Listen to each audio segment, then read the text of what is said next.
Leader of the house.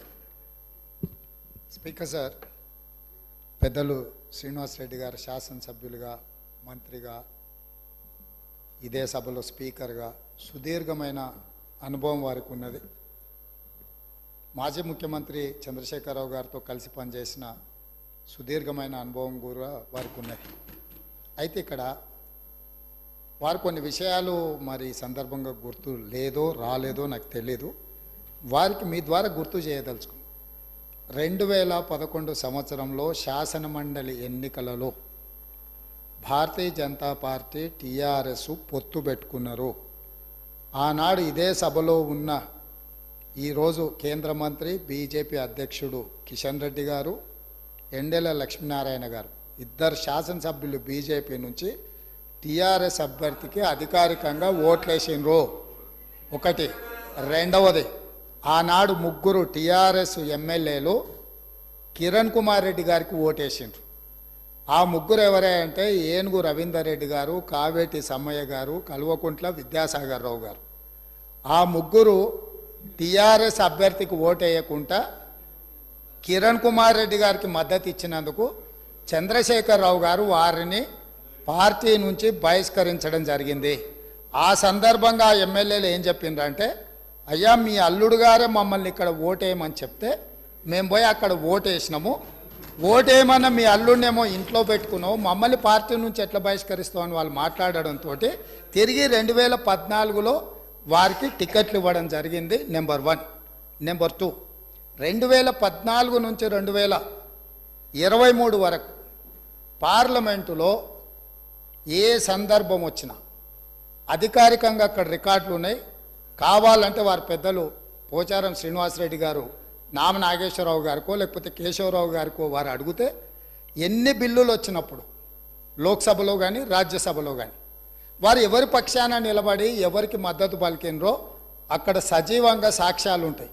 3 తలాక్ కావచ్చు, 370 article కావచ్చు, రైతు వ్యతిరేక నల్ల చట్టాలు కావచ్చు, జిఎస్టీ కావచ్చు, నోట్ల రద్దు కావచ్చు, ఇట్లా చెప్పుకుంటూ వెళ్తే కొన్ని వందల బిల్లులు లోక్సభలో రాజ్యసభలో వచ్చినప్పుడు టీఆర్ఎస్ పార్టీ స్పష్టంగా ఒక సందర్భంలో రాజ్యసభ సభ్యుడు అక్కడ బిల్లు ఉన్నదంటే ప్రత్యేకమైన విమానం వేసుకొని పోయి మోడీ గారికి అనుకూలంగా ఓటేయడం జరిగింది.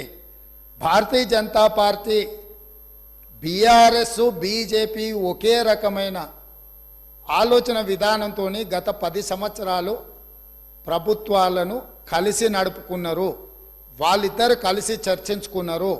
ఇంతెందుకు వాళ్ళ పార్టీ అంతర్గత విషయం ముఖ్యమంత్రి గారిని మార్చాలని ఇక్కడ చాలామంది మాజీ మంత్రులు చంద్రశేఖరరావు గారిని దించేసేయాలి, తారక రామారావు గారిని ముఖ్యమంత్రిని చేయాలని చెప్పి ఆ మంత్రివర్గంలో ఉన్న వాళ్ళే చంద్రశేఖరరావు గారి మీద అవిశ్వాసం ప్రకటించి తారక రామారావు గారిని ముఖ్యమంత్రిని చేయండి అని వాళ్ళు మాట్లాడినరు.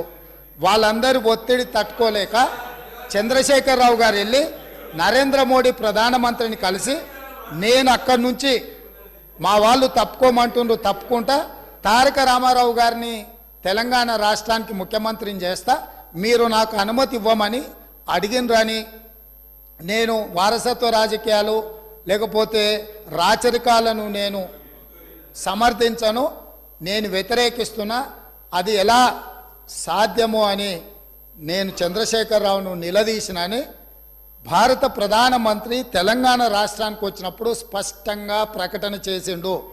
ఇప్పుడు పెద్దలు శ్రీనివాసరెడ్డి గారిని నేను అడుగుతున్నా, మీకు ఎలాంటి సంబంధాలు లేకపోతే, అనుబంధం లేకపోతే, ఆయన అనుమతితోనే మీరు నిర్ణయాలు తీసుకోకపోతే మీ పార్టీ అంతర్గత వ్యవహార ముఖ్యమంత్రిని మార్చుకోవడం అనేది, అట్లాంటి విషయం కూడా మోడీ గారి అనుమతిని అడిగిండ్రంటే మీ బంధం ఫెవికల్ బంధం.